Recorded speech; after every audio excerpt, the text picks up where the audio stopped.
Hello everyone, I'm back with another video. Here in this video, we'll discuss how to reset settings to default in Google Chrome browser on Windows 11. So with that being said, let's get started. If you're having issue with your Google Chrome browser, then you can simply reset Google Chrome settings to the default.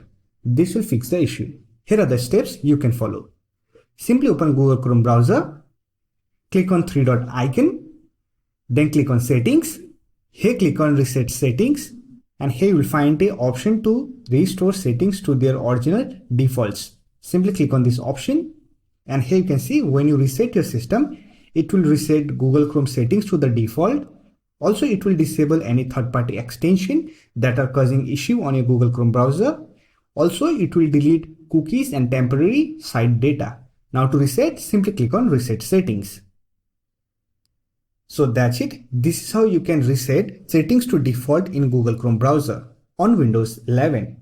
I hope this video was helpful to you. If you found this video helpful, don't forget to hit that like button and subscribe the channel for more videos like this. Bye for now. See you next video.